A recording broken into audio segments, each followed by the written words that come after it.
season in 04. So, yeah. It's cool to We see. talked about that not too long. It's like a collector's item. Yeah, really. I love it. Huh. It doesn't fit anymore, but I love it still. I got a few like that. All right, guys.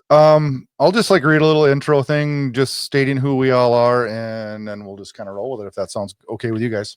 Yeah, I haven't seen this. I assume it's not particularly lengthy because without sounding self-important, I think everybody knows who we are for the most part.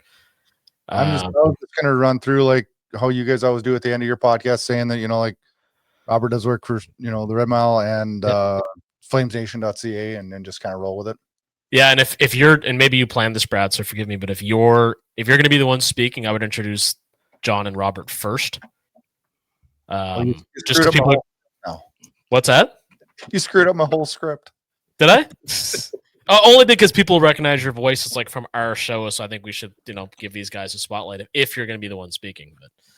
But yeah, I don't know. How do you guys want to start? What works best for you guys? I'm down with anything. You just intro us and we'll dive in. Okay, maybe I'm overthinking it. Whatever you guys think, I'm good. All right. Yeah, shut up, Kyle. And then we'll just and you guys can edit your intro in, and we'll edit ours in, and then we'll go from there. Sounds good. Beauty. Welcome, Flames fans, to a very special episode. Flames Unfiltered Hockey Podcast joins forces with the Red Mile Rundown for one big episode of Flames Hockey Roundtable with myself, Brad Burud from Flames Unfiltered, Kyle Lewis from Flames Unfiltered, and from the Red Mile Rundown, John Easthope, and from the Red Mile Rundown and flamesnation.ca, Robert Munnich. Welcome, everybody. This should be very, very entertaining and a lot of fun. Yes, it should. Appreciate you having us on. There's a lot to talk about. I'm sure we're going to get fired up here talking about some of these topics here. It's going to be a good time. Yeah, it shouldn't take us long to get into it. I tried thinking about is this better to do this with us four when we're fired up and hot about our team, or would it be more fun to do it if we were on a 10-game win streak? But it is what it is right now, and it has been it's been trying, to say the least. Yeah, we're not be able to talk about a 10-game win streak for a while, so we can just ditch that idea and dive into what is, right? What? It's been going great, hasn't it, boys? Oh man.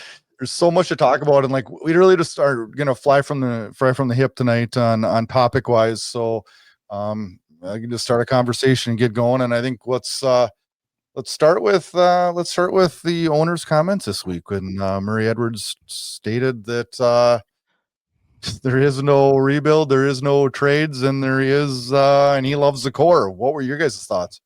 What core? What's the core? I asked the same thing. I don't know. You're right. You're totally right. It's hard to determine really what is the core. Is Weegar and then the young talent and Backlund probably the core? Is that what he's talking about? I don't know. It's got to be a mix of the veterans and the young guys. It's got to be Weegar, Kadri, Huberdeau, Backlund, Coleman, those types of people, and then it's probably your Wolf, Parex, and Coronados. I mean, that's the core of this team, and he loves it. He loves this core. How could you not love this core? They haven't scored a goal in 120 minutes now. I was my jaw dropped when I heard Darren Dreger say that. I was I can't believe that Murray Edwards loves this core. He's doubling down on it. It's insane. It really is. Yeah. Do you do you guys think there's any chance that this could just be I don't want to say they're just blowing out stuff out there that's not truly how they feel, but in a way it almost is. They can't honestly sit and believe this, and they can't honestly believe that this team's going to turn it around. Is this just a smokescreen to drive prices up maybe? No, we've seen this before. How many times have we seen Murray Edwards defend the veterans and the core and doubling down? And how many times has he told Brad Treliving the mandate is the playoffs? And so you see Brad Treliving, instead of rebuilding when Gaudreau and Kachuk left, it's doubling down with the Huberdeau and the Weegar trades and bringing in Kadri and getting rid of Mont. So I can't believe it for a quick second, because we've seen this before over and over. That's how Murray Edwards is. He likes veterans and players that are going to win for him and what he knows he's going to get from these veterans. That's how he works. That's how he operates. He has since he's bought the team. It's never been rebuild here. Yeah, I was kind of inclined to. I was starting to believe, I should say, that it might be different this time. with some of the trades that Conroy had made and some of the young guys actually getting a chance, it seemed. That's how we saw the emergence of Wolf and Coronado.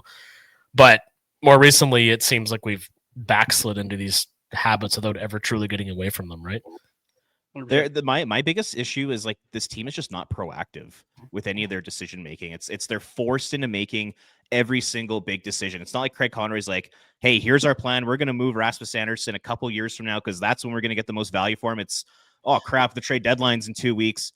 Rasmus Andersson has an expiring contract. We have to make this move. It's like it's not Conroy setting the plan. It's him just kind of reacting, making last second decisions. It's very frustrating. Oof. Absolutely. It's like when was the last time a GM moved a player out on his own free will intuition that was an aging veteran with an expiring deal? Unless they ask out or they're forced against the wall, they don't do it. So, and I thought that Conroy, when he took over here and he was forced to trade Hannafin and Lindholm and those kind of guys, he was kind of forced to do that. But then he kept going with those moves, and you thought, okay, like much like Kyle said, this might be a little bit different. Well, it doesn't feel different anymore. No, because he still has Anderson here. He's still kicking around. They don't want to trade Kadri. It's the same thing again, just again and again. They have to move Kadri, don't they? I mean, I think they do. 2 years ago, we were sitting. Much of the fan base was sitting here, and myself was sitting there thinking, we couldn't give this guy away if we packaged a first rounder with him. This is 2 years ago. Then he had 2 really good seasons. Last year being his best. And now we're speaking about him and getting a return for him. Like, we need to act on this now. We're not in win now. It's so obvious. This has to get done, doesn't it, guys? Yeah, between now and the trade deadline, it has to. Like, it doesn't have to happen within the next month or two, but between now and the deadline, you have to move him because Kadri's value is never going to be higher. Like, the guy's 35 years old, coming off a career year. Like, you have to move him now. You can't wait. Yeah. We have to. Yeah, it's really, and especially when you see teams, and I was talking the other day about like the Montreal Canadiens, like, and everybody's been saying this, of course, that they're a prime location for Kadri to go. But him playing at such a high level at this age, this may sound a little dramatic, but it almost feels as though his value is going to start to decline a little bit by the day, especially in such a terrible team. Yeah, like as you guys are saying, like you'll never be able to get more for him, and I mean they really, really need to get moving on it. And the thing that's really getting to me lately, and I want your guys' thoughts on this, at least from the eye test and a little bit of analytics I've paid attention to as well. It seems like the guys that we're actually bringing in, i.e. Sam Honzik and now Jan Kuznetsov, are night in, night out 2 of our best players. And that says a lot to me about, the necessity of bringing these guys into the lineup, right? Because, I mean, look what they're contributing versus all these veterans that we refuse to move. No, yeah. I totally agree. And another thing, too, is like if you end up moving a couple of these players out, then you can bring up a Rory Cairns who's lighting up the AHL. I think he's got 13 points already this season. You can bring up Matt Vagridden. You can bring up Hunter Brstevich. Like you said, Kuznetsov's been fantastic. All of a sudden, there's the real youth movement. That's what the fans want to see. I think the fans are sick and tired of watching this group of veterans right now. It'd be really nice to get kind of that influx of youth. I think Flames fans would absolutely love that. I couldn't agree more with you there, Kyle. Yeah, do absolutely. You guys ever remember a point in time where we had a fan base that wanted a rebuild more? I don't even want to call it a rebuild. Like, it is a rebuild in a way. Well, I don't think we need to tear down to the studs because we have some foundation for the future. I truly believe that. But I mean, I've never seen a fan base want and really embrace losing to build a better future this year than we have right now. I don't ever remember that in Calgary. Do you guys? Even Eric Francis wants it. Like, he posted an article today. He's like, you got to blow it up. It's like, oh my God, if he's saying that, then everyone's on board. The only time for me that I remember it being at kind of like a similar fever pitch was near the end of the Iginla era, that kind of 2010 to 2013. I think Flames fans were pretty desperate for a rebuild back then, but now it feels like the entire fan base is united right now. It just feels like the people that don't want to tank, like they're jumping on board. I'd say now is probably the biggest fever pitch for a rebuild, but I remember back in those like end of the Iggy days, there was definitely kind of the same sort of thing going on. Yeah, it was like that was really, really like that was tough too, because in that case, as we all remember quite painfully, the return on that trade as well as the Bolmeister trade was just abysmal. And that's what you can expect the longer you hang on to these guys, right? Mm-hmm. I I think a lot of fans are realizing what I have. I'm not team tank, but I team realize what we are, right? And so you're a team that has good pieces, but where's your elite talent? You look at teams like San Jose and what we saw with Bedard that did what he did to the Flames on the weekend. How do you not want that, right? Like sure, rebuild's going to be a lot of losing and there's going to be some pain there, but you realize what you have here. You're not winning with Huberdeau and Kadri leading the way. Great guys, good hockey players. They're not going to give you a cup. They're not going to McDavid you guys to the Stanley Cup final. It's not happening that way. So these are young elite players. There's only one way to get them, and that's draft them. So if you're not going to draft them in the top 3, you're never going to have these guys. And Flames have never, ever picked in the top 3, so it's about time we do.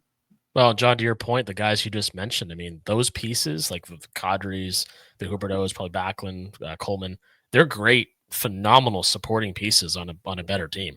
Yeah. You know, Kadri and Huberdeau on a second line elsewhere would be phenomenal. Right? They're just completely miscast on this roster, so well said.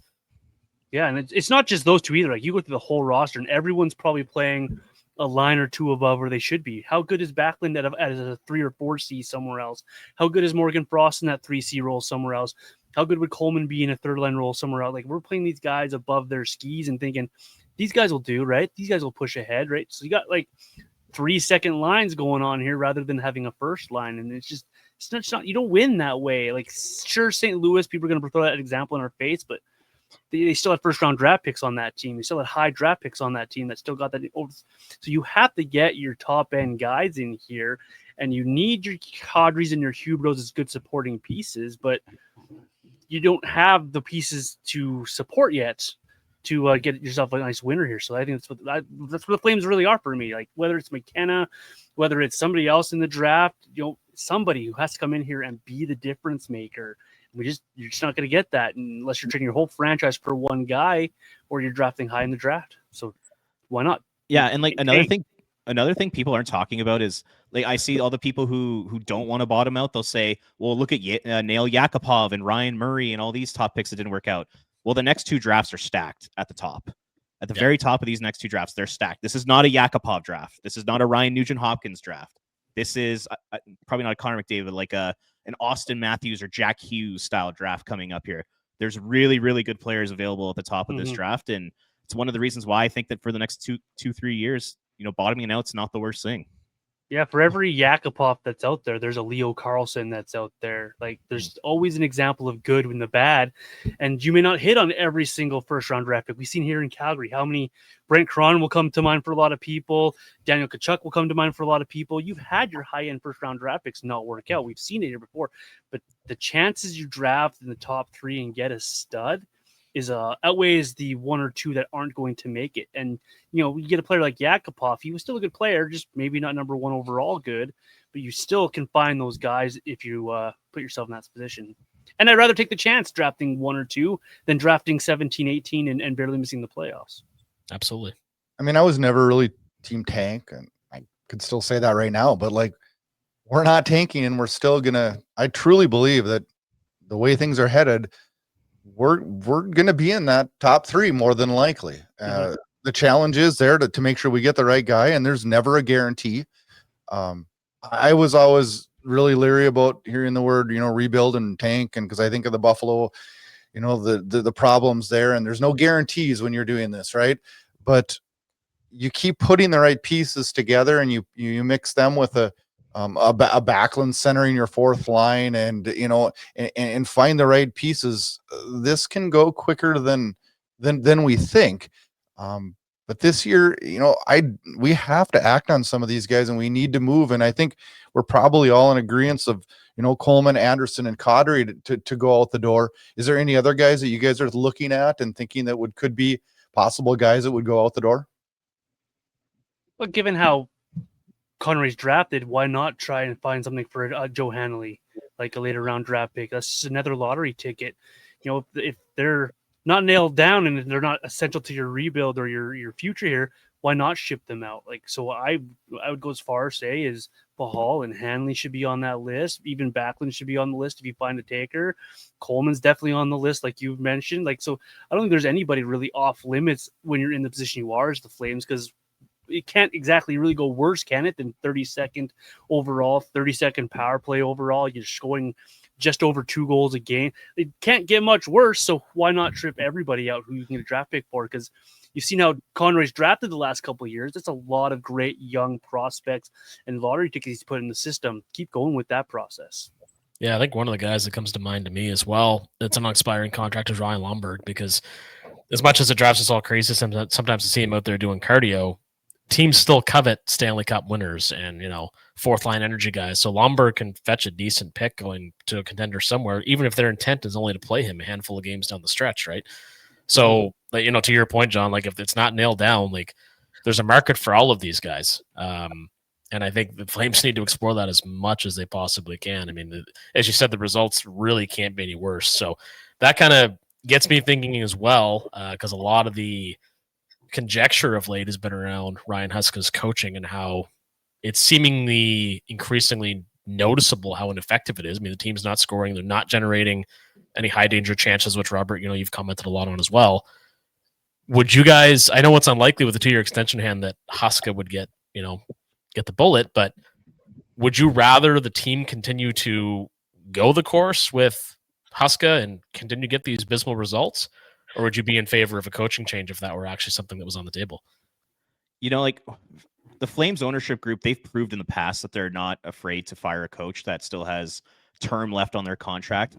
Most recent example, obviously, is Daryl Sutter. So I don't think ownership would be scared to do it. The thing with Huska right now, it's like, I really like the person, and I think he's a really good leader, which I think are important qualities in a coach, but some of the lineup decisions are insane, like truly insane. I really don't get it. And if you look at the development of all the young guys on the roster, particularly this season, they're all a mess. Like Coronado's having a terrible start. Zary has had a brutal start. Perek, not on an ideal start. You look at the young guys that are under him right now, and they're not thriving. You can even throw like a Morgan Frost in there. I mean, he's like 25 or 26, but nothing's really happening there either. So as the days go by this season, it's kind of hard to imagine Huska is the long-term fit for this group, especially if they're going to go younger. That's going to be a tough one. Do you guys think that Conroy not having an extension could alter and affect a coaching change decision also? To me, it just seems odd that Huska's got an extension, but Conroy doesn't. And is Conroy happy with Huska? And if he's not, would that be a weird move, having him fire him before knowing he's even here, part of the package? I don't know. It seems like I was make fun of Vancouver for like putting the cart before the horse when they're firing and hiring and stuff. And I don't know. It just seems like a messy situation. I don't know. I've never thought about that, actually, to be honest. So the one thing I'll throw out to you guys here, like, so Conroy doesn't have a contract, like you're saying there, Brad. When Murray Edwards hired Craig Conroy, what was Murray's vision? What was Murray's goals? Was it Conroy, within 2 or 3 years, you're turning this thing around and you're getting us back into the playoffs? Or was it more of a long-term approach? Because if it's more of a short-term approach, like I could see a world where Murray thinks to himself, Craig, I hired you to take us to the next level. We've gotten worse every single year while you've been GM, and now you're in 32nd place. Like you've taken my organization and made it the laughing stock of the NHL. Like could Murray Edwards think to himself, maybe I move off Conroy? Yeah. I, as like a fan and someone who covers the team, I think that would be crazy. And I think a lot of the fan base would also agree that moving off Conroy right now would be crazy. But from Murray Edwards' perspective, does he think to himself right now, you just put my team in 32nd place, and you've been in charge for 3 years. You haven't done anything. Yeah. Could he overreact and make an emotional decision? That's something I kind of wonder about a little bit. That's a strong point. That's a scary point of what that is, because that means we're back to the old guard again, right? Because who then you put in charge? You're back to Don Maloney trying to find a guy. So we're probably back to the old guard, and that's probably back to signing guys like Troy Brouwer and Brandon Bollig back to the roster, and Miromanov's getting top 4 minutes and all those kind of weird type moves that none of us really want. So it's a scary thought to think that Conroy wouldn't be here past this season. But it does make you think what Robert said there. Yeah. Yeah. And I think the other thing too, like, and Brad, you mentioned the Buffalo Sabres, and I feel so terrible for Sabres fans because Buffalo is such a great sports town. But they have bungled their rebuild so badly in terms of giving up on players far too soon, putting them in situations where they're not able to succeed. And that's my biggest fear is, as we inevitably try to navigate this situation, is that we see these guys like, I think for myself anyway, and I've seen this elsewhere, like I think it's been really, really detrimental to Parek's development to be in and out of the lineup so much. And I guess I'll touch on that for a second. Like I feel like Parek is definitely a little undersized for the NHL, but that doesn't mean he's not an NHL player. It's just an adjustment, and he'll get there. Much the same as Sam Honzik, who came in 15 pounds heavier this year, right? But these guys that are not getting opportunity or they can't stick in the lineup because we play a Ryan Lomberg every night, or on D, it's been Jake Bean so often. Like, I don't trust this team based on their past. And John, to your point, what they've traditionally done, I don't trust them to really ride this out. I don't trust them to reach out to another team potentially and say, hey, you know what? Sharon Govich has had a rough year, but it's still a relatively friendly contract. We know the guy can shoot. Would you dangle a third-round pick for him or something, right? Or a B-level prospect? Like, I don't know. There's so many questions about their ability to navigate this. If we could get out of the Sharon Govich for free, I would. Well, yeah, and I'm being optimistic here. I might package somebody with him. I hate to say that because it sucks to have to watch a guy like him that we all thought. I don't know. Maybe you guys disagree with me, but I did. I thought this guy can score, right? And now I sit and I watch him, and he's just a shell of himself out there, and just it looks like he has no direction at all and no confidence at all. And it's like I sit and I wonder. I'm like, are we not like? I hate to throw this back at Huska, but there's a lot of situations, and Robert, you mentioned it with the line combinations. Like, do we really have to look maybe at Huska a little bit for his utilization and why some of these guys are off to a slow start? Because what we're seeing from Zari and Coronado, especially, it's starting to scare me because those are guys I look at for pieces of the future, right? Like I'm not really worried about the Lombergs and then I don't care because they're not part of our future. But I sit and I look at our depth chart and I see guys like Coronado and him struggling pretty miserably this year. He just doesn't look like the same player. And that's where I start to worry, and I start to worry about the coach's implementation and what's really happening behind the scenes there. Well, you look at guys and you talk about Sharon Govich there and how people are down on Sharon Govich, and I get those points too, but I'm going to defend him a little bit. You put a guy who's supposed to be one of your best shooters at 4C. Well, what with Lomberg, and you expect him to get results? It doesn't work that way. And so, to your point there, Brad, is you're having guys like Sharon Govich and Zari in 4 or 5 different spots over the course of 3 games. Well, how are they supposed to define a role? So, we talked about this on our show a couple of weeks ago about Ryan Huska kind of overcoaching a little bit. Mm-hmm. The line juggling gets to be a little bit much after a period that doesn't go well. You're blending your top 9 again, and this guy's going there and that guy's going here. You got to kind of start setting some guys together and let them find roles within this roster. Coronado can't play on 3 different lines and 3 different nights and have the goals that you want him to have. Sharon Govich is never going to score on that 4th line when it's Ryan Lomberg skating alongside him. And what is Connor Zary going to be? Well, who knows, because you're playing center one day, you're left wing the next day, you're right wing on a day after that. So you got to find a little consistency in your lineup. So I like the point that you made there, Brad. Look at Huska a little bit here. Your line usage, man, your roster usage. Put these people in a place to succeed. Like, why are you trying to, shortchange yourself by using Sharon Govich at 4th line center? It just doesn't make sense to me. But this is where I can see in Brad's eyes, he's ready to start talking about Jeff Ward because this is where he gets really pissed. I always revert back to that. It's like I always call it coaching panic, and when Jeff Ward, when we were blessed to watch him coach, I guess. He'd always, like, every time, like, anything, there's any adversity, it would just be like poof, like all over the place with the lines. And I feel like that's Huska now. And I sit and, I mean, I played hockey up to not a high level, but a high enough level where, like, you have to have some time to build continuity with players. You have to place players in the lineup in positions to succeed. And I agree, John. Like, having Klapka on the first line right wing makes no sense to me. having Zari center the fourth line, we just have a bunch of mediocre players just miscast all over the place to me. Yeah. And to play absolutely. devil's advocate, like a little bit, like I totally agree with everything you're saying. You got to have some consistency of the lines here. At the same time, you also do need these young guys to kind of step up their play a little bit. Like, 100%.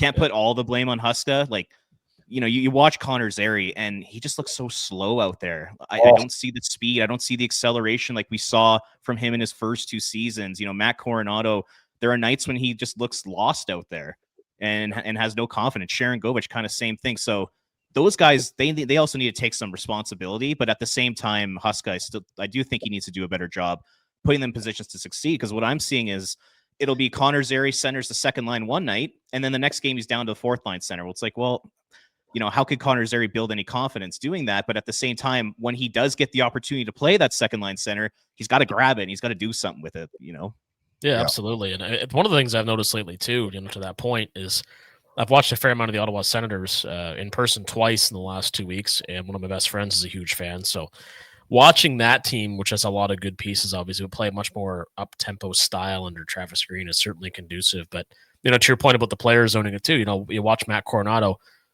I thought this was just me, but the more I watch him, the more it feels like he's taking the same shot, but from 6-7 feet further back than he did last year. Like, he's not confident enough to step in past the top of the circle. Like, and Zari, like you said about Zari, it's the same thing. Like, he looks slow, he looks disengaged. And it's across the whole roster. I mentioned Kuznetsov and Honzek as 2 guys that have played quite well. Devin Cooley is the next name on my list of guys that have played really well, and he's got most often, literally 0 run support. But I don't recall a team in recent memory that has struggled so much top to bottom, first line to fourth line, first D to 6D, 7th D. Well, the goaltenders have been okay of late, and Cooley's been very good actually, but this whole team is just permeated with failure, which sounds dramatic, but you guys know, because we all watch them night in, night out. It's forgive my French, but it's fucking hard to watch. Yeah, absolutely. Even you look at a guy like Mackenzie Weegar, who's over the last 2 seasons probably been your most reliable player on the roster, and he's been brutal. Like, he's a league worse -16 right now, and he's making terrible decisions that he normally doesn't make. And like you said, it's been happening all over the roster. It's totally bizarre. Yeah, and Mike Gold was on Weegar about that too. He's like, man, like, what are you doing? And he's right. You rewatch these plays, you're like, dude, like, you're better than that. Totally. Yeah, that one in Minnesota drives me crazy. Oof. Yeah, you watch these players play, and they're like, it's like they've taken the scratches that Ryan Husk has made and are scared to make a mistake that they might be the next guy, rather than taking it as a message. Hey, let's play a little bit better. Let's get going here. So, like, guys like Zary and Coronado, maybe they're just playing a little bit too tight with, we've been scratched for not playing the right game the right way. And I don't like that from those guys.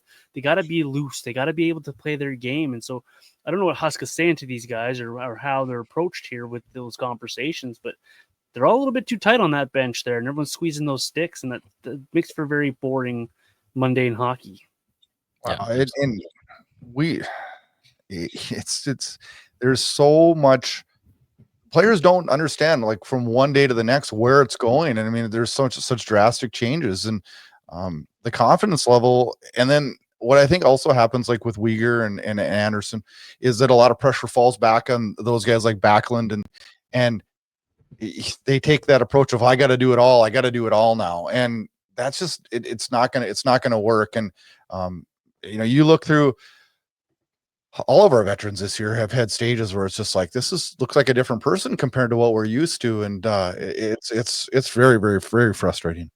Mm-hmm. The only guy that's really kind of played to expectation has been Huberdeau. Yep. He's been good, not great, but he's been good. Kadri's been good for the most part outside of the first probably 6 or 7 games, but outside of that, you're right. The whole veteran core, they're not stepping up like they did last season, and you can tell by where they sit in the standings at 32nd. Yeah, that's unreal. It really is. What's your guys' thoughts and feelings on the Perek injury, and how that changes his development and how that goes this year? Well, it's a big learning lesson for him. He's got to learn how to take a body check at the NHL level. That's for sure. I think he's got to use this as a learning example of if you move that puck, you can't admire your passes like you could in junior. You can't dangle like you could in junior. So it's a little bit of baptism by fire with this injury for him. It might be a blessing in disguise a little bit too, as he can have a chance here maybe to reset a little bit. Who knows what his confidence is going to be at with this stuff, right? And it might actually set him up for an opportunity to go play at the World Juniors, depending on the timeline of the injury, maybe a conditioning stint in the AHL to maybe get some of his feet back underneath them. So it sucks to be an injured. No one ever, don't want to see your guys get injured here, but this might be a blessing in disguise for Perek. Maybe take a step back, pressure off a little bit here, regroup, and come back at it after. For me, it's just with Perek, he's very casual out there. Mm-hmm. You know, he's very nonchalant. It looks like he still thinks he's playing in the OHL. You know, like John said, kind of admiring passes, not making plays quick enough. Like the NHL, it's such a fast game, you know, especially compared to the OHL when you're playing against 17 and 18-year-olds. And, you know, that play against Chicago, so he keeps the puck in the offensive zone. In the OHL, it's probably an 18-year-old coming to finish a check on you, and you're the same size or you're bigger than him. Now it's a 38-year-old grown-ass man in Nick Foligno who's like one of the more physical players in the NHL, and he's coming to crush you. You know, it's like, I just think he's got to make quicker plays. He's got to get up the intensity level a little bit, and I think he's got to be a little bit more aware of his surroundings. But he's 19 years old. Like you're going to learn that, and these things are going to happen when you're a 19-year-old playing in the NHL. So, like John said, it's a learning experience. It sucks that it happened, but hopefully when he does come back in the lineup, he'll be a little bit more aware of his surroundings. He'll be able to protect himself a little bit more. Well, I also hope too that he takes this time now to, like, you know, when you're in the OHL, the schedule's a grind. You're on the move. You're playing a lot of hockey. You're on the bus, and you don't get that time to actually build strength. And now he's at a really developmental time in his life with, when you're going from 19 to 23, your body develops a lot. He needs to take advantage of this and work more on that and focus more on that to build that upper body strength and the awareness, like Robert said, because that was not that hard of a hit. The difference was, just like Robert said, that was a man hitting a boy. Essentially, yep. And sadly, he's injured now. So it could turn around and be a learning experience for him. I think, I mean, it'd be fun to be able to sit and visit with Sam Honzik about his hit he took last year against Chicago and how that changed his mindset and body development over the next 12 months, because Sam Honzik looks like a different player out there this year. Well, and he is, right? And all that weight that he put on and the lessons he obviously learned. And I agree with you guys 100%, all of you, but, you know, Perek, this is part of my concern with him being in and out of the lineup so much. It becomes difficult to become acclimatized, I feel, to the pace of play. And some may say, oh, it's a good thing for him to watch in the press box. Well, a player like that, especially when they don't have any time in the AHL, they have to get up to speed a little bit quicker. And it's very evident, and not just on the hit where he got injured, but several other hits this season. Like, he's been getting rocked. Like, there are, to my memory, 3 or 4 other hits that could easily been the exact same result. You know, I would suspect it's probably a shoulder injury in this case, but yeah, I mean, I got a little bit ornery about Eric Francis saying, well, he's not, you know, not ready for the NHL. I don't necessarily think that's true. Physically, he's not, but I think that's an important distinction because the passing's there, the skating's there, the creativity, a little stifled, I feel, or very stifled at times under Husko system, sure. Yeah. But it's really the physicality that he has to adjust to. And John, to your point, I think the best thing for him, and maybe for the team as they bottom out seemingly, is that he does come back from injury and go to the World Juniors. Because he will play against a mix of, you know, the types of guys he saw in the OHL and some guys that have already played some pro. Yeah, for sure. I think it's also important that when he comes back, that these Flames stop playing him with everybody, right? Pick a guy. Like, absolutely. Robert and I chatted on our show about it. Of like, he played with 4 different guys. Like, it's Bean one night, then it's Hanley for a couple of games. So here, play with Hall, who's playing on his offside. Find a guy for him to play with too. Someone he can learn from. Someone who knows that I'm gonna have to cover up for this guy. Someone like a Kevin Ball, for example, is a good example. You know, just somebody there that can help teach this kid as well. Hey, when we're out there together, go do your thing so I can cover up for you. You can go ahead, be mindful of where you are. Those kind of things, those lessons that he needs to learn. So it's not just coming back from the injury and being ready when he comes back. It's when he gets back, put this kid in a spot where he's going to succeed, because the last thing you want to do is put him out there again with, say, just random blow Joe Jake Bean, and he doesn't know what he's supposed to be doing. He doesn't understand. He doesn't feel comfortable with that one guy. And then the next night he's back with Joe Hanley again, and he's got to learn the whole lesson all over again. Put him with the guy, let him learn and grow here. Well, and I mentioned that recently about Roman Hammerlick to Dion Phaneuf, which, is a while ago now, but it is really, really important, especially as a defenseman, to have a steady partner and a guy that is going to cover you. And I think to your point, John, Kevin Ball would be perfect. He's got a quick stick. He's a big man. He handles himself very well on his own end, and that's the kind of partner the Perek that he needs if he's really going to flourish as a player and learn the pro game. Robert, you brought up a point there, the nonchalantness of Perek. And I watched that, and I thought the same thing through this year. And I thought, something could happen because of that, him being nonchalant. And I mean, I don't know that was the reason this happened, but it played a role in it for sure on that play. And I sit and I watch, and I think if he had a leader, like Kyle just said with Kevin Ball or whatever, one of those guys that can like show him the ropes and be like, dude, you can't do this. This league doesn't allow that nonchalant. It'll help him. It'll help him develop. Coaching too, right? Where's the coach there? Like after that first big hit against the Vegas Golden Knights, where was the coach? Where was the coaching on that? Like you should have been in his ear the second he got to the bench, right? Make sure he's okay, right? You want him to suffer concussions and skate by, but like, hey, you can't be doing that at this level. You have to get the decision. You got to make it, and you got to be quick with it, because they're going to close on you quickly. And if you're on the ice, they don't care who you are on the other side. They really don't. They could care less if you are Zane Perek or if you're Mackenzie Weegar. I saw Cale McCarr get run over multiple times last year. It's just move the puck. Got to be quicker in your decision making. So it comes down to coaching for me as well. Like, you got to be in his ear. You got to coach him up. It's all part of the player development with the Flames here that I always say has been lacking. You got to be in his ear. You got to calm him down. You got to show, hey, if you're going to make that play, but you make it quick and move on, because you can't admire those passes. You got to keep your head up, because someone's coming to truck you, because it's just how that it works with the NHL. Absolutely. You want your leadership group to help him too. Like, spot on. It'd be great during practice if Mackenzie Weegar pulls him aside and says, hey, kid, like, here's how you take a hit along the boards. Here's how you take an open ice hit. Like the Foligno one, what happened was Perek was about 2 or 3 feet away from the boards, and he makes the play, and I don't even think he realized Foligno was coming. That's where he needs to be more aware, see that he's coming, make the play, and then get along the boards and brace yourself for impact. Had he done that, he probably wouldn't have got hurt, but because he was standing 2 or 3 feet away, his all that momentum just smashes into the glass, and now he's hurt. So that's you want to see his teammates also kind of step up and help him along the way too here. 100%.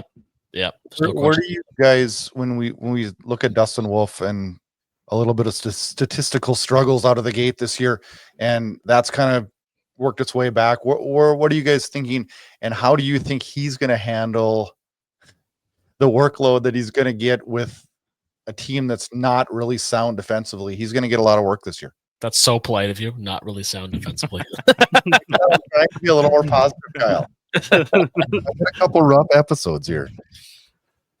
Well, he shouldn't be playing as much as he is, especially now that essentially the season is over. It's kind of ridiculous that he's playing as much as he was. Going into the season, I was like, I don't care if he plays like 62 to 68 games. Like, I'm okay pushing him if the team is like around a playoff spot.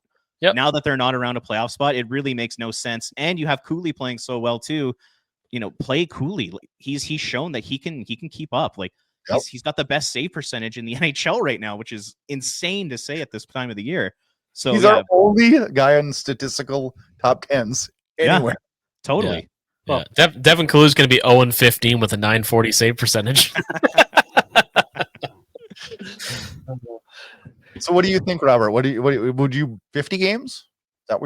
Is that kind of what you got in mind? Yeah, like 52 to 58 kind of thing. Yeah. Because he's still your guy. And sure. you want to play him like he's your guy, and you're paying him to be the number one. But, I think he's on pace for in the high 60s right now. that's just kind of insane to me. So and like I said, Cooley's been outstanding. So play him more. Why not? Don't run your goalie into the ground in a lost season. Is that a sign that management hasn't accepted the fact that this team's not Totally. Totally. I remember you posted, I can't remember what game it was after, but you posted the statistical, like what would have to happen for the Flames to make the playoffs. And we talked about that was painful. Yeah, I looked at my phone and said out loud by myself, I'm like, oh, Robert, why are you going to do that, man? Yeah. And we talked about it and obviously credited you on the show a couple weeks ago about like the realism of those numbers and what that meant. And I'm like, how can this management group not accept that? But I guess then on the flip side of that, what are they going to do? Are they going to come out and say, we're not making the playoffs? It's a tough line for them too. Like, what do you say? The management doesn't have to say anything. Their actions will tell you what they think. If you listen to Flames talk with Pat Steinberg on the Fan 960 in Calgary, he keeps saying that this management group was going to wait till that Thanksgiving in the United States, that arbitrary date that everyone likes to throw out there. And the point is well, why? What's going to change in the next 10 games that's going to change your mind what this Flames team is? So for me, the management doesn't have to say buckets. They don't. Just make the moves. Make the moves that signal what your team direction is going to be. Have Conroy go talk to Ryan Huska. Be like, listen, the mandate's changed here. We need to see your kids play. So stop scratching guys like Perek. Bring up Gridden. Let's play him. We have Jan Kuznetsov here. Play the pants off of this guy. So I don't think the management needs to say anything. I think their actions will say what they are. And then the mandate has to be given to Ryan Huska. Hey, we're changing directions. Huska's always going to pick the veteran over the rookie. It's how he is. It's how Sutter was. That's who we learned from. Because they know what a veteran's going to bring to this lineup. So until management tells him to switch to the mandate a little bit, it's going to be the same old, same old. So management, I don't need to hear anything from them. Show me. Yeah. I think the only time you're going to hear them acknowledge it is when these trades start to take place. You know, when Kadri, I'm going to say when, because God willing he will, but when Kadri gets traded to the benefit of himself and his soon to be hopefully former team, you know, Conroy's going to have to acknowledge, you know, we had to change course. One thing that's been rattling around in my brain, too, with regards to this, and talk a little bit more about Ryan Huska, are any of you guys, and I'll throw this out to the group here, like, are any of you guys as concerned as I've become with just how unimpressive Huska's coaching record is at seemingly every level? Yeah, I mean, how could it not? I know he had a little bit of success in junior with Kelowna. Yeah, but you know the Stockton Heat were always pretty mid under him. When he was an assistant coach in Calgary, they were just an okay team outside of 21-22. And yeah, as a head coach, you know, he had an 80-point season, a 96-point season, and now what's looking like it's going to be in the 60s or low 70s. It's not a good record. And just low 70s. We better go in a heater to hit that. Yeah, kidding. And the thing is too, like who's having a ton of success under Huska. Huberdeau has really faltered. You know, Kadri's had a career in goals, but you know, Sharon Govich had the 31 one year. But outside of those guys, like who's really truly like stepping up and playing above expectations, and who is Huska's coaching really benefited over the first 3 years here? I don't really know how to answer that. It's a great question. Yeah, I can't think of one guy. Can you? I mean, that's probably pretty harsh, but you know, you'd say Pospisil maybe, but like he scored 4 goals last year. You know, Connor Zary before, but he's taken a major step back this year. Like there's not a lot of guys to point to. Farabee and Frost have produced nothing under Huska. Yep, that's true. Yeah, there's some system flaws. I think there are. Speaking of Pospisil, are you guys having any worries about the future of Martin Pospisil with injuries? How could you not? It's been a long time now. I mean, and there's been really no talk either. He's been week to week for quite a few weeks and really minimal updates. This is very, very, very Michael Furlan-esque to me, and I really hope I'm wrong about that. That's a good point. He's got that concussion history as well, so that also plays into things too, right? So throughout his AHL career, he missed a lot of time as well. So it has to be concerning because you don't know if he's reliable to be in your roster and availability All right, so yeah, it definitely is concerning. So we'll see what happens. Like he's gonna lose a spot because someone's gonna take over that role. It might be Hanzik himself taking over that role right now. So it is concerning, but if you can get him back and he's healthy, there is a role for him here. Well, sorry, go ahead, Robert. Oh, I was just gonna say the weird thing was, so the play he got hurt on, it was in a scrum, and Derek Forbort gave him like a little uppercut. Yep. So he got a basically a sucker punch to the face. But the weird thing was, I remember he was back at practice and looking like he was ready to play. And then I think he like took a puck to the face, or he ran into one of his teammates. And that's what like put the concussion over the top. And they were making it sound like it was kind of like day to day. And now, Ryan Huska said the other day, it's going to be a while. So it's super concerning for him. He's had multiple concussions. You're almost wondering, like, is this guy contemplating, taking the year off, or because that's for the betterment of his life, right?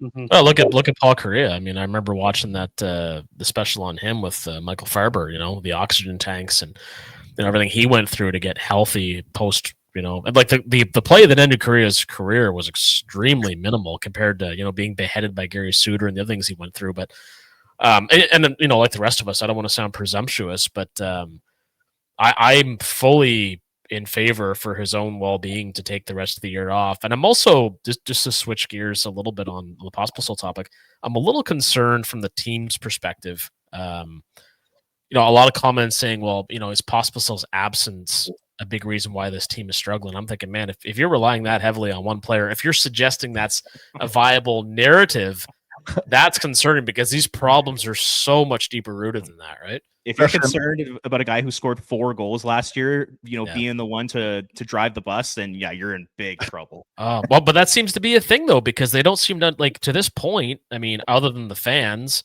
and people in the media recognizing it, it doesn't seem like the team, like the brass, has really sat down and said to themselves, this team is really, really bad. And I do think they'd be better with a different coach. And I'm not putting this on Huska other than to say I feel his systems really are detrimental to offense. Not that we're a highly skilled team, but we have a lot of pieces that should be able to score 20 goals and 50 points. But, like we're, not trying to sound pessimistic. I think we're all just being honest here. Like, this is a really, really bad hockey club. In a year when you can draft a game-changing piece, that's not a terrible way to be, but it is, like, as I said earlier, agonizing to watch. This roster is a group of guys that are good pieces for other teams, for other rosters. Put them together, add Pospisil in the mix if you have to. It's still just a group of guys for me. It's just, you got a lot of the same style of player. You've got a lot of those middle six guys who, if you put, say, Sharon Govich in Dallas, does he flourish better? Does a Blake Coleman go to another level in Carolina? So you got a lot of good pieces here. This mix is just not good. It's just not a good mix together, which is unfortunate, because you do like a lot of these guys on this roster. Like, a big fan of guys like Frost and Farabee, what they can bring. They're just another part of the roster. There's more of the guys. So, and those who think Pospisil's the missing mixture, it's a bottom 6 winger. Like, is that really what the Flames are missing? Is another bottom 6 winger? We're missing high-end talent. This is clear as a bell. Watch the Colorado Avalanche the other night. I'm watching them against Edmonton. Our team is missing high-end talent. We don't have any. We have a lot of bottom 6, maybe a few third or second line players. Like, we're missing that high-end talent. And the other piece of that, though, is like the high-end talent from an on-ice performance perspective is one thing, but the reality is you're going to open a brand new building. You got to have, somebody like a McDavid, a Bedard, a Celebrini, like somebody to, that's going to get those big endorsement deals from, the Adidas and Reeboks of the world. And, and just makes, fans want to come out and see that guy play. I mean, we haven't really had that since Gaudreau left, right? And you really need, from a financial standpoint, especially, again, opening a new building, like, you got to embrace this at some point. Sell off these pieces, draft as high as you can, and, market a star player. And maybe Preck will be that guy. I feel Wolf is that guy in goal, but you need somebody forward to do the same thing and take you to another level. Completely agree. It's honestly kind of depressing when you're like channel surfing and you're watching elite teams, your top 10 teams in the NHL, and then you go and watch the Flames, and you just see how far away these guys are. It's actually like kind of depressing. Well, to that point, and I mentioned this to Brad earlier. So one of my closest friends is a huge baseball fan. He got me big into it. I was at a bunch of games in Toronto. I had just one of the funnest years sports wise. And in return, he said he'd get more and more into hockey. And he texted me yesterday. He's like, "Man, this Flames team, like, this is brutal to try and get me into hockey." I said, "Dude, just wait for the draft, man. Like, I don't know what to tell you. Like, this is, I go to a lot of NHL games, not just Flames games, and this is from my memory the hardest group to watch play. And as we all have, we've seen some pretty bad Flames teams over our tenures as fans, right? Well, it's not even the high end teams. Like, I know what Robert's point is there, but it's like I was texting him a few weeks ago. We recorded a show, and then when we watched the Sharks play the Red Wings on TV, and we were saying, like, this is a different sport than what the Flames are playing with the excitement level, the skill level, the freedom these players were allowed. Like, Sam Dickinson was all over the ice creating, and Celebrini been amazing for the Sharks. So it's like, it's not even the top end teams that get you excited. It's the Sharks, it's the Blackhawks, the teams that are rebuilding. Yeah. And then you flip over to the Flames, and you're like, whatever that Flames Minnesota game was the other night, it's not the same sport as what we're seeing in a lot of these other hockey games. Abysmal, I think, is the word you're looking for. Great word. That is a great word. But it's funny you say that, and there's so many things in this conversation of ours that it's just so easy to hone in on. But you talk about freedom to do things as a creative player, and I love that point from you, because what was really driving me crazy, I said this to Brad, I think it was last week, was Mackenzie Weegar after another loss had said, like, we didn't play Flames hockey, and I'm like, whoa, full stop. That's the problem. Flames hockey as it currently exists is about zero offensive creativity. There's no real chance taking, and it's basically trying to get a 2-1 or a 3-2 lead and hold on for dear life. Yeah, Flames hockey is your goalie stands on his head. You play good defense, quote unquote, and you score 2 or 3 goals. That is Flames hockey that Mackenzie Weegar is talking about. You can't win like that in the NHL anymore. You just can't. Yeah, when's the last time to do that? That won a Stanley Cup or even won a playoff round, right? It's been a long time. What, the Devils in like the early 2000s? But at least those teams had some really skilled players, right? Yeah, Patrick Elias, Alex McGillney. Well, and those teams also could defend for more than 40 minutes. Yeah, right. So we'll close with this one. One last question. Who gets to move first? Oh, great question. I personally hope it's Rasmus Andersson, because as every single game goes by, his trade value seems to diminish because he's playing so bad. This is now an entire calendar year where this guy doesn't even look like a top 4 defenseman. He's making really dumb mistakes that top 4 defensemen just don't make. It's bizarre what's happened to him, because he was so good for so long. Yeah. And this past calendar year, it's been a train wreck. And then on top of that, he makes those bullshit comments about, the 10% of the fan base, and because they want to rebuild and they actually want to watch a winning team. That really rubbed me the wrong way. I think it rubbed a lot of fans the wrong way. Absolutely. It's a tough way for him to leave the city of Calgary, because he has been a really good player, but between his play on the ice and those comments and his attitude, I would like to see him get traded as soon as possible. And I would too, but do you just to come back to the original question, do you think he will be the first one to go? I do, because he's an expiring contract, because Conroy's going to be forced into trading him. I do think that he'll probably be the first one to go. John, what are your thoughts? Yeah, for me, it's how fast does Nazem Kadri get fed up, right? So he's a fiery competitor. It's a good point. If he pulls, and he's not the same player as Zadorov, but if he pulls a Zadorov move and asks out, I think that he'll be gone within the week. But if he stays to the deadline and he doesn't ask out, then I'm with Robert on this one with Rasmus Andersson, because of the deadline that Andersson has with the expiring contract. Kadri could very well be a flay in the rest of the season and get traded at the draft, and they make an off-season type of move. I can see that happening. So for me, it's how fast does Kadri get fed up and ask out? If it's not Kadri right away here, then I think it is Andersson too. Is there a more quintessential playoff run piece you want to acquire over and above Nazem Kadri? I don't think so. No, literally not in the NHL. Yeah, especially if I'm Carolina or Montreal, like those teams that need a second line center. Yeah, I'm doing everything I can to persuade him to come to my team. Yeah, Brad, what do you got? I'm trying not to be negative here, but why does my gut tell me that Kadri doesn't get moved this year? You guys, Because you're Murray loves a to Flames score. fan. I am deathly afraid that we are sitting at the draft next year going trade Kadri. It scares me. It really does, you guys. I think Anderson's going to get moved just because, like, we're obviously not going to let him just run out.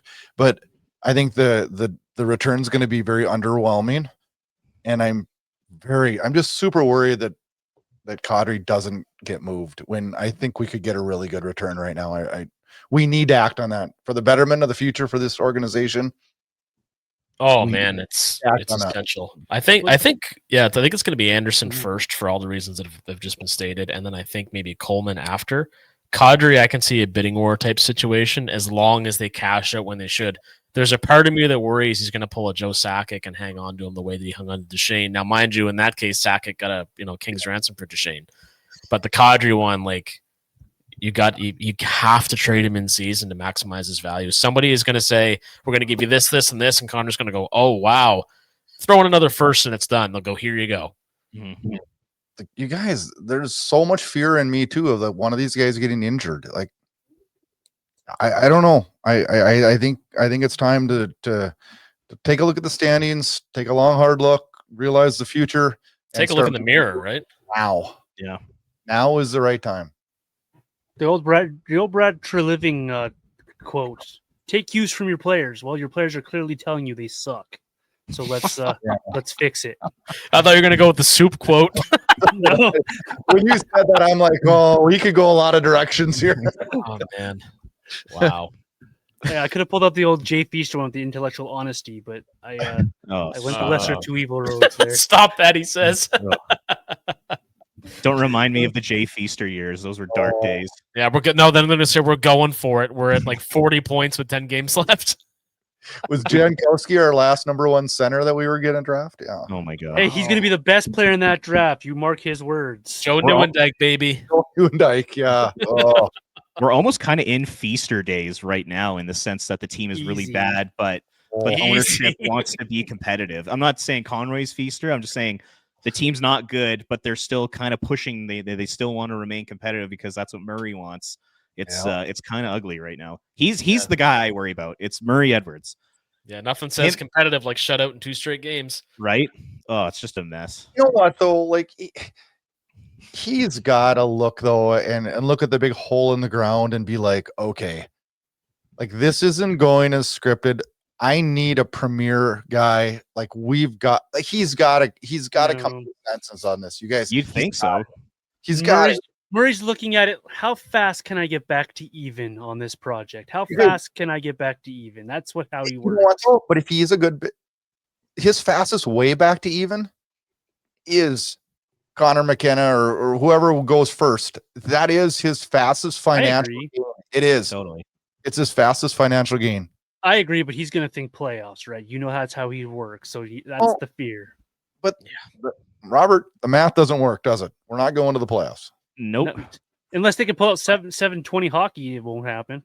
But like John's saying, maybe he's thinking for the 27-28 season, we have to get in.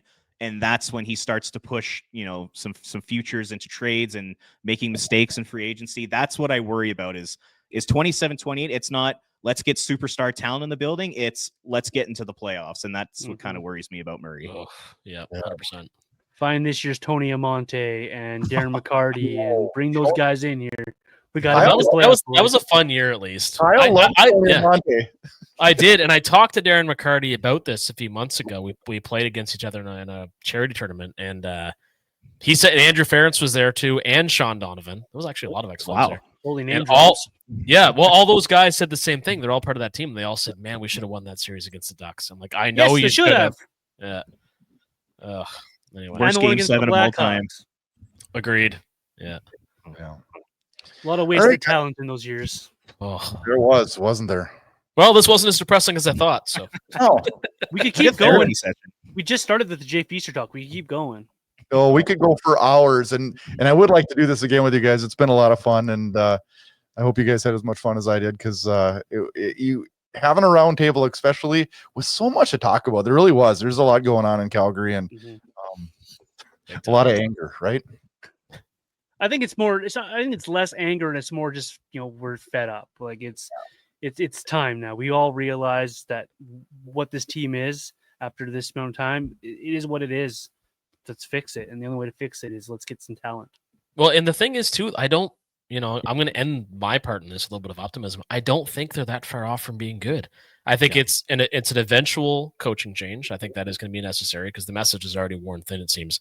It's the influx of some talent, which is going to mean getting guys like Brustevich in the lineup, Perek developing, whoever they draft this year, Reshny and Potter when they're ready, Hanzik, like I can go on and on, but I really think this could be a playoff team, by the time that new building's open, if they start selling pieces right now. But we'll see. Yeah, you see most rebuilds, they're 6 to 8 years. I really don't think it would take that long. I think if you bottom out for a year or two and you get some elite guys in the draft, I think you could turn around pretty quickly. I'm right there with you, Kyle. 100%. If we get a top 3 pick, you guys, and then we somehow can get another pick later on in this draft. I mean, 3 years, 4 years, we can be back to a fairly respectable team. I agree. Mm-hmm. Totally. There's some positivity. We better stop right now. Yeah, right? If we start talking about feasters tomorrow, I'm going to start drinking, so that's not good for anybody. Thanks so much, guys, for joining us, and it's been a lot of fun, and hopefully we can do this again in the near future. Make sure you check out Red Mile Rundown and Flames Unfiltered. We both put out podcasts every single week. Thank you guys so much, and hopefully the rest of the week goes real well for you guys. Thanks for having us. Yeah, thank you. It was awesome. Thanks, guys. All righty.